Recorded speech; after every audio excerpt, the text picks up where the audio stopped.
Auzi? Uite-te dacă lovești și o bara când mă ții pe bordură, te rog. Ia. Ai grijă că ești aproape. Da.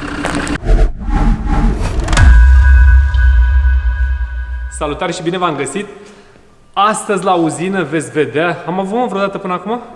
Matiz? Da. Cred că da. Nu în service. În service am avut cu siguranță. Pe clipuri dacă am avut. Nu știu. Și a scris cineva recent, abia aștept să aveți un Matiz. Azi avem un Matiz și o să fie o lucrare destul de interesantă. Mulțumim, Migu. O să fie interesantă din cauza că Dragoș nu a mai făcut până acum Matiz și o lucrare, o să vedeți despre ce e vorba. În partea a doua a clipului avem mașina pe care cu siguranță ați văzut-o deja pe thumbnail-ul clipului. Un Land Rover Defender din 2004, 2.5 diesel, 90 de kW. Pentru cine o să întrebe specificații tehnice, le zicem acum la început. Și încă ceva, am ajuns în punctul în care este nevoie ca echipa de YouTube, dacă pot să o numesc așa, a noastră, trebuie să crească. Și asta ce înseamnă? Căutăm pe unul dintre voi care să bifeze la 3 chestii. Să fie pasionat de fotografie, să fie pasionat de video, și aici înseamnă și filmare și editare, și musai, ultima, să fie pasionat de mașini. Ne interesează tot combo-ul de 3 chestii, să fie valabil la unul dintre voi și pentru treaba asta ne-am gândit să facem un mic concurs.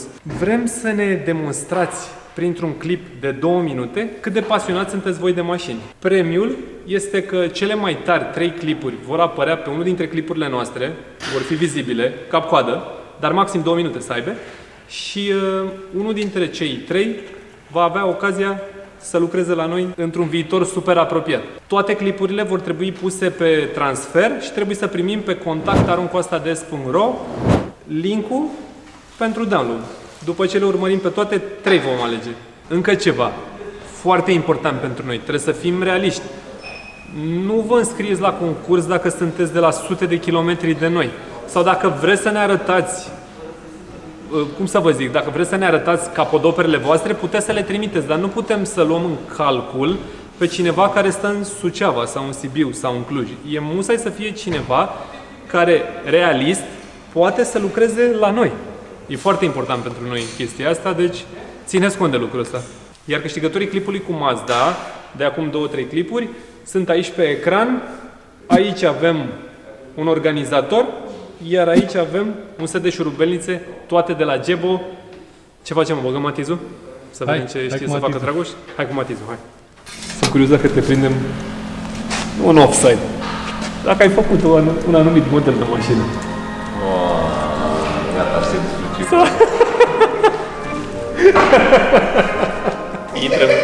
Intră micul gigant.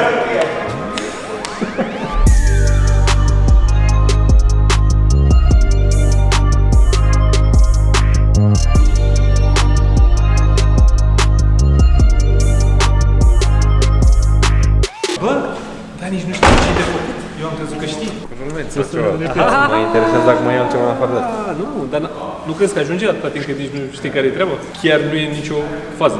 El chiar n-a mai făcut genul ăsta de lucrare și e un picuț mai interesant, să zicem.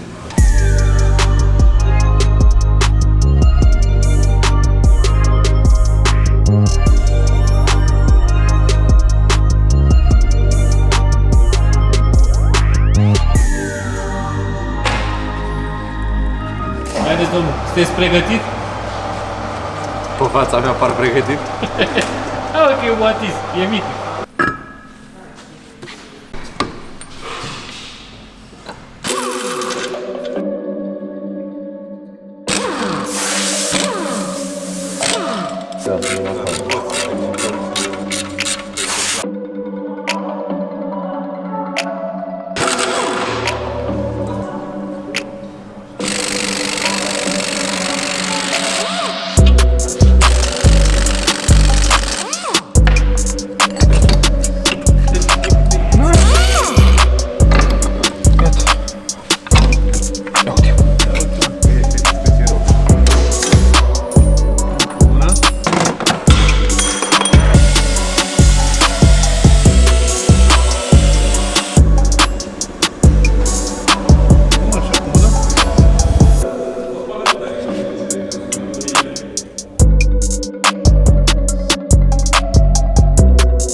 Mering.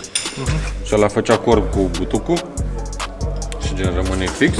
Și aici la fel, intră planetara și nu mai intră nici praf, nici mizerie și nici vasena nu iese afară gen.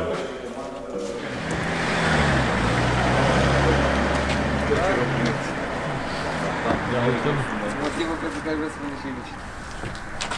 Dar întâi să se adapteze la condițiile de lucru. Ți-a lucrat scară, mă? Stai așa, că eu nu înțeleg aici. Sunt prea multe manete, la BMW e una singură. Eu nu pot să pese abia în real. Eu, poate îți pornește ție, risca și noi de... Mamă, mâncați-și. Bă, trebuia să mergem cu asta în Austria, bă. Vai, mamă.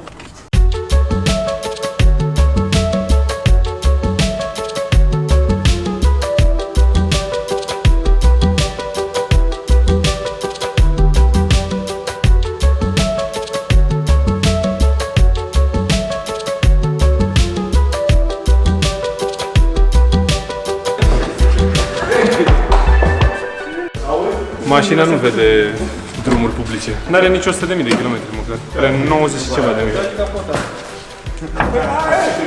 Hai să vedem ce e aici. Aoleu. TD5. Și acum? Îi punem ulei la motor și pornește. Să vedem dacă scânteiește, dacă bujește, dacă de alea, nu? Nu ascultăm și noi? Păi nu știu, nu cred că avem baterie. Da, numai să nu fie în viteză, că asta cred că doare.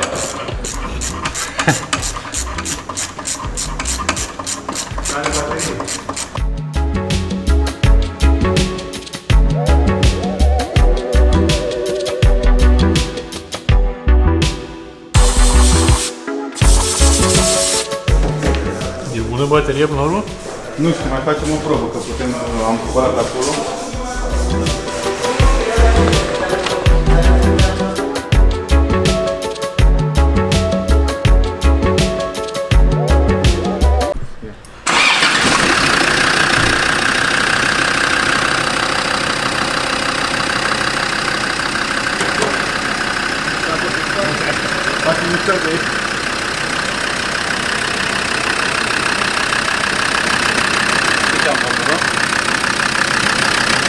Am curățat electromotorul de ulei cu ăla.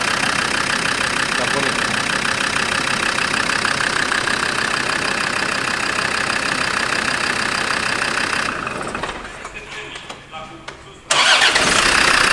Gata. Mașina adevărată.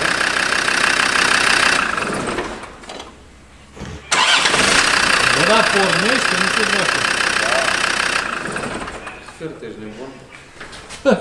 Deci o garnitură de capac și electromotorul dacă l-a reparat. Curățat, spălat, uns. Doar nu-i bine să creadă. Da, bine. Există și mașini de astea.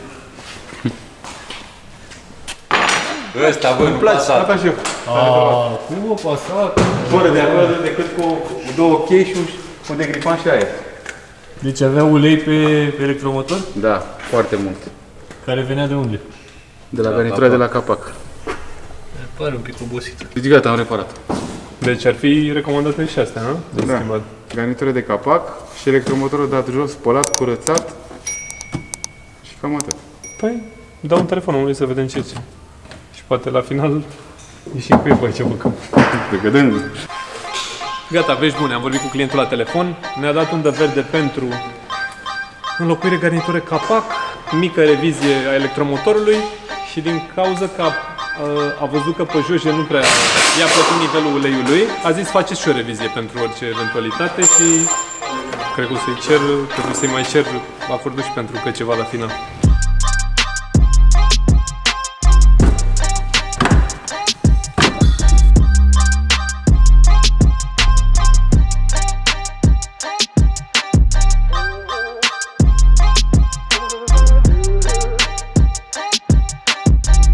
Asta e altceva.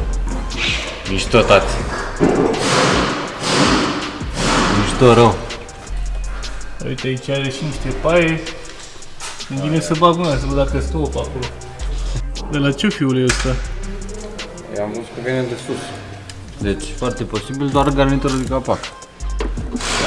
Până nu o schimbăm pe ea să vedem care-i treaba, că dacă Tot motorul e us, nu pot să-i dau ceva legat de jos, că... Na.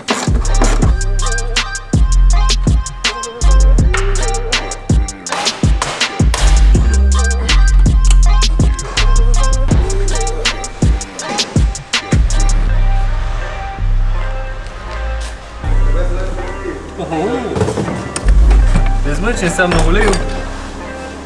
S-a conservat?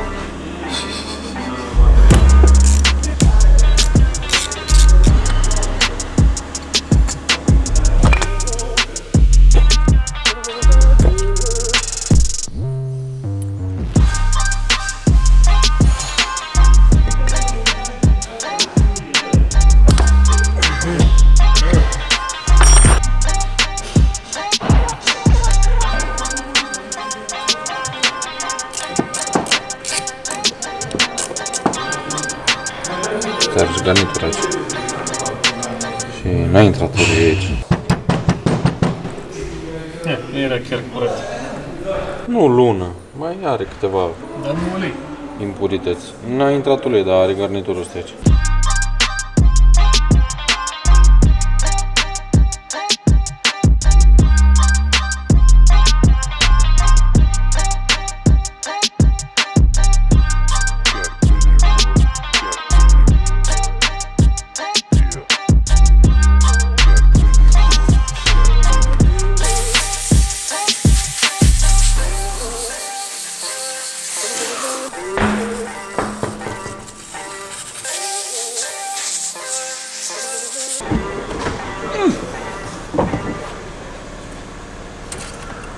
E, altceva.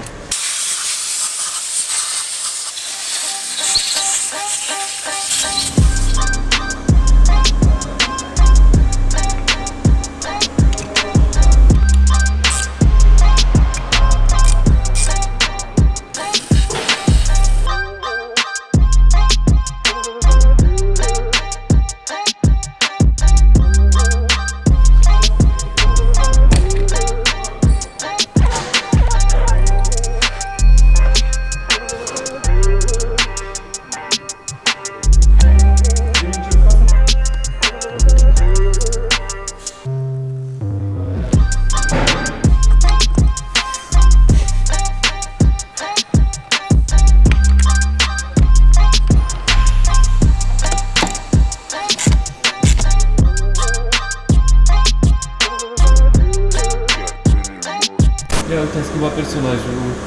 Salut, băieți! Hai să terminăm aici treaba, nu? Frumos? Foarte frumos. Olei! Pierderea de ulei se vede aici foarte mare, pe partea asta pe colț, fix pe la electromotor, da? Bine, este udă toată. Ar trebui să fie. N-ar trebui să fie, dar e. Dar care e faza aici? Avem un lanț sănătos.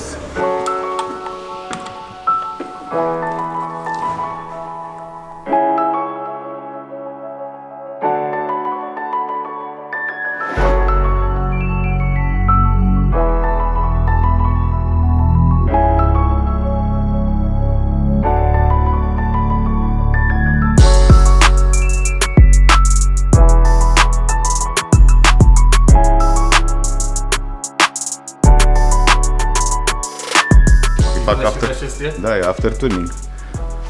Spăl și după aia o să repar aici, să-l izolăm. Da, ideea e că nu se prea găsește. Oare s-ar găsi așa de repede piesa asta? Mai greu și îi facem un bine, nu Auzi, facem un e rău. cumva vag și eu nu știu. Bă, asta e o mașină... A, nu-i vag? Am crezut E că fără soluar, mă, asta.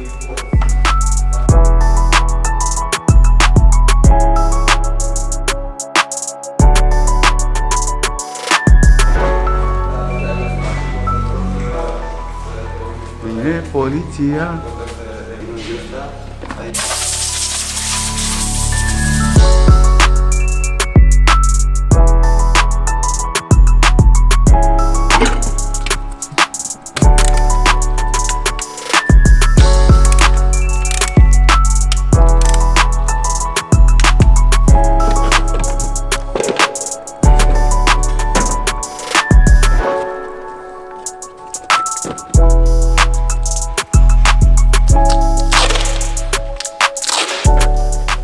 să-i tranșeze. Dăm un pic cu vaselină pentru a-l pune la loc să alunice ușor plasticul. Vezi că ți-a dat share location, e acolo în spate. Mi-a dat traseul. Cât de mare e compartimentul ăsta și mașina ține străie hartă.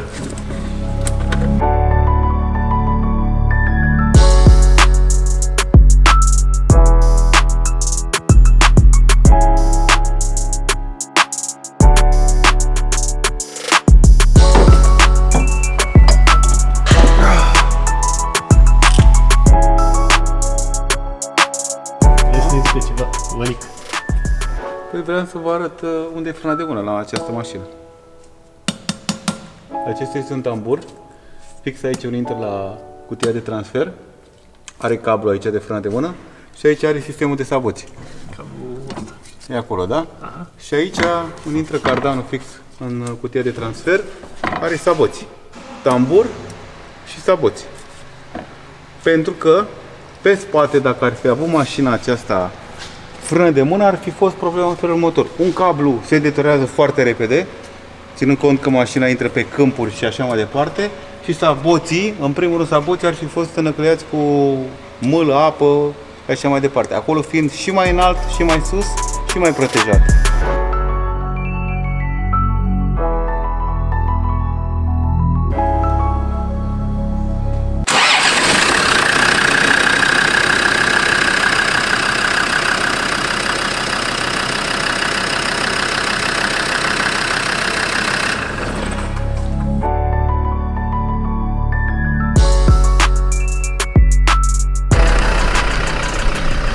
Bună ziua!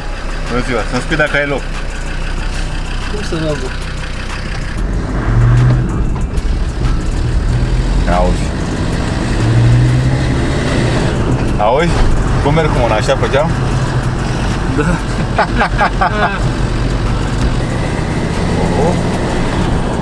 Din a treia se simte cum încarcă turbina, împinge bine.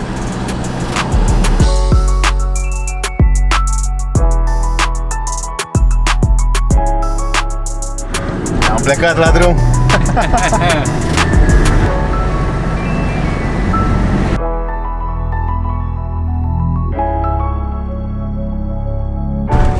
Hai mă, că am găsit. E de-al nostru.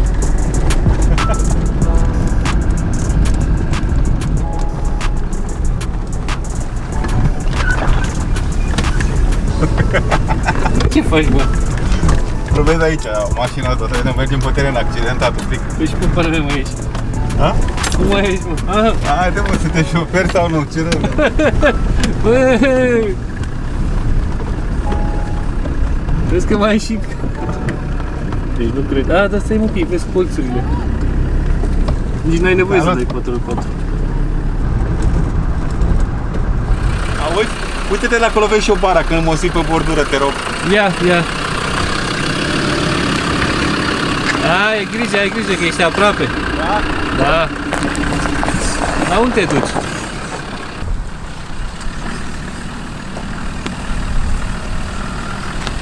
Parcă bate puțin așa ceva la suspensie.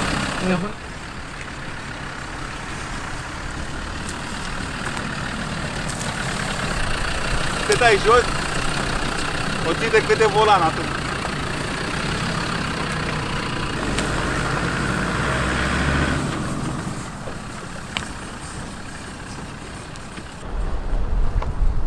Păi și eu ce fac, mă, rămân aici? Alo? Vălică!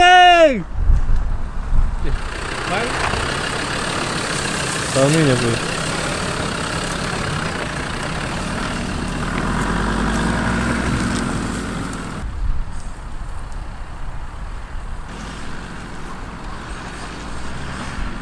Mai vrei ceva? Nu! Ia zi! Recomanzi mașina asta? Recomanzi că după zâmbet? Da, pentru ce e aici, da. Mamă, e faină rău. În cazul ăsta, aici încheiem. Valic o să mai dea o tură Clar, da. A fost minunat. cu acordul proprietarului, ca să Da, nu da, avem da, se discuții. știe. Da, se știe. Și ne vedem data viitoare. Baftă! Ceau!